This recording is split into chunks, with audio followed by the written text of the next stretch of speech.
passe par ce canal pour parler un peu à nos chers papas qui marient des veuves. Bravo à vous. C'est l'œuvre de Dieu que vous accomplissez. Vous êtes en mission pour le Seigneur, pour Dieu, oui, et pour toute la nation, c'est-à-dire pour toute l'humanité entière. Parce que quand quelqu'un meurt, il laisse sa femme avec les enfants.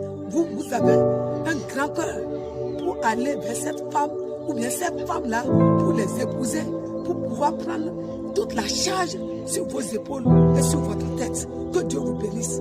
Oui, je prie pour vous que toutes vos entreprises connaissent le succès, que vous puissiez aller de progrès en progrès dans tout ce que vous faites. Parce qu'il y en a, ils diront, non, moi c'est là, qu'est-ce que je vais faire avec elle? Quelqu'un d'autre l'a déjà utilisé, c'est pas parce qu'il est mort aujourd'hui que moi j'ai ramassé pour déposer dans ma maison avec sa queue. La queue dont il parle, c'est des enfants. Vous dites, est-ce que moi j'ai fini mes problèmes pour pouvoir ramasser une femme avec les enfants pour amener dans ma maison? Est-ce qu'il n'y a pas de jeunes filles? Est-ce qu'il n'y a pas de belles dames dans les rues? Et j'irai m'accrocher à une veuve. Il y en a qui tiennent des propos comme ça. Mais quant à vous, vous regardez à la souffrance de ces femmes, à leur larmes, et vous dites, il faut que je les décharge. Il faut que je la décharge. Il faut que je la prenne avec ses enfants pour l'aider. Que Dieu vous bénisse. Vous avez le cœur de Dieu. Vous avez un grand cœur. Que le Seigneur n'oublie aucun de tout ce que vous faites. C'est pour ça, quelles que soient les situations qui s'abattront contre votre vie, le Seigneur prendra votre défense. Le Seigneur fera en sorte que vous puissiez vous en sortir. Parce que vous aimez la veuve, vous aimez les orphelins. Vous prenez soin d'eux. Et le Seigneur prendra soin de vous. Cher papa, à vous les mamans qui aviez épousé des veuves, bravo, chère héroïne, bravo à vous. Oui, vous n'avez pas dit, il s'est déjà marié. Lorsque j'étais jeune fille, il n'est pas venu vers moi. C'est après le décès de sa femme qu'il se dirige vers moi. Je ne l'ai pas accepté. Mais vous aviez compris qu'il y a une mission à accomplir dans la vie de cet homme-là. Ce que l'autre n'a pas fini, vous devez achever. Vous avez compris cela. Et vous allez, vous acceptez les avances de cet homme. Et vous vivez avec lui, avec les enfants, que il ne laissez pas la défaite. Que Dieu vous bénisse, qu'il bénisse vos entreprises aussi. Dans le nom de Jésus, que tout ce que l'ennemi planifie contre vos vies, que cela soit voué à l'échec. Que le Seigneur donne la paix, la tranquillité, la joie à vos foyers. Oui, les foyers dans lesquels vous vous retrouvez, les foyers des veufs, bien sûr. Oui, et je passe par ce canal aussi pour dire à ces femmes veuves qui acceptent de marier les veufs, pour que la consolation soit parfaite, c'est-à-dire des deux côtés, qui puissent se consoler et mieux vivre leur vie et mieux prendre soin des enfants que la veuve a laissés et que l'autre aussi a laissé. Que Dieu vous bénisse. Vous êtes magnifiques.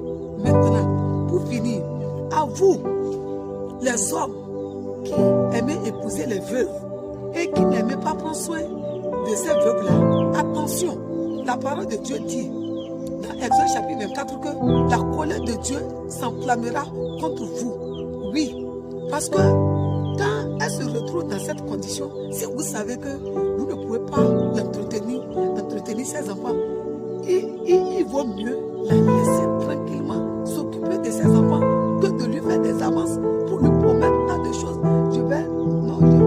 Je suis rentré dans ta vie, je vais rentrer dans ta vie pour t'aider, pour aider les orphelins, prends soin de toi, pour t'essuyer des larmes. Et quand vous prenez cette veuve, vous la déposez dans votre maison, vous commencez par la maltraiter, vous commencez par la faire pleurer à longueur de journée. Dans la nuit, elle ne dort pas, elle se soucie sur son sort, elle se soucie sur le sort de ses enfants. Et chaque fois, elle dit, Seigneur, moi je t'ai fait quoi?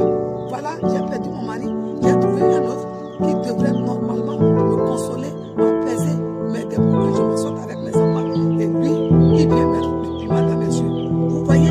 Et ces femmes-là pleurent, ces veuves-là pleurent sur votre corps. C'est pas bon. Corrigez-vous. Si vous ne les aimez pas, laissez-les de côté. Personne ne vous a forcé à aller les prendre. Laissez-les de côté. Pour qu'elles prennent soin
mettre la vie de vos enfants en l'air. En l'air.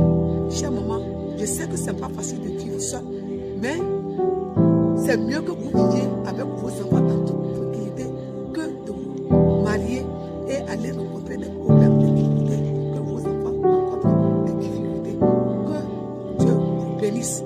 Ce que je dis, je sais que ce n'est pas facile. Et je ne suis pas bien placé pour vous parler, mais comme le Seigneur me le recommande, c'est pour ça que je vous le dis. Je prie que là où vous êtes présentement, si vous êtes veuve, que ces paroles-là vous parviennent, que vous sachiez que le Seigneur est avec vous. Ce n'est pas parce qu'il est contre vous qu'il a pris votre partenaire, mais il est pour vous. Désormais, c'est lui qui devient votre mari. Vous les veuves, vous êtes les femmes de Dieu. Et les femmes de Dieu, vous voyez, il prendra bien soin de vous. La parole de Dieu nous parle beaucoup de comment Dieu aime prendre soin des veuves et des orphelins. Et il ne vous laissera pas. Que le Seigneur nous bénisse. Mais maintenant, je m'adresse au corps de Christ. Nous sommes des chrétiens. Quand nos sœurs se retrouvent dans cette situation, bien, même si celles-là, elles ne sont pas nos sœurs, elles ne connaissent pas Dieu, nous devons leur apporter une aide. Nous devons tout faire. Ceux-là qui ont, que nous connaissons, nous devons faire nous-mêmes nos actions. Nous devons donner ce que nous avons à ces orphelins et aussi toucher d'autres personnes qui pourront le faire aussi. Moi, avec mon mari, ou bien mon mari et moi, en bon français, vous voyez, nous n'avons pas grand-chose. Nous faisons le champ, nous faisons un peu de jardin pour vendre des tomates, pour prendre soin de ces peuples et de ces orphelins. Nous avons commencé ça, c'est pas aujourd'hui. Ça fait de cela quelques années, 3 à 4 ans comme ça, que nous prenons soin des veuves. Et nous ne disons pas à quelqu'un. Nous prenons soin de prendre leur numéro et nous les touchons. Nous envoyons 15 000, 20 000, 30 000, 10 000. Ça dépend de ce que nous avons et de ce que Dieu nous met à cœur de faire à ces veuves-là. Et quand nous le faisons, nous entendons des témoignages. Elles disent, ah vraiment pasteur, vraiment nous vous remercions pas passer avec les enfants. Ils vont passer même des fois à les enfants pour nous parler, pour dire, ah, on était en train de vivre une situation difficile, mais votre argent là est venu pour régler des problèmes dans notre foyer, que Dieu vous bénisse. Vous voyez, par contre, il y a des gens qui ne veulent pas le faire. Il y en a qui le font, mais il y en a qui ne le font pas. À vous qui ne le faites pas, prêtez attention au sort des veuves et des orphelins. Et à nous, les hommes de Dieu, vous avez des gens dans vos églises qui pourront aider.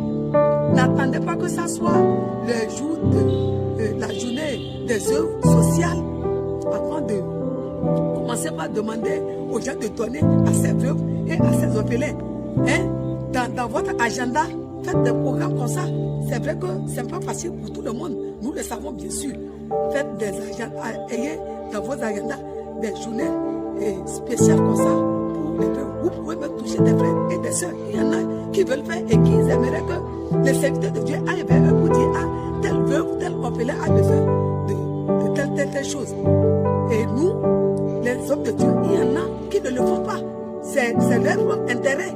Ils ne veulent pas connecter ces personnes qui peuvent aider à ces veuves, à ces orphelins. Ils préfèrent prendre ça pour rester sur ça.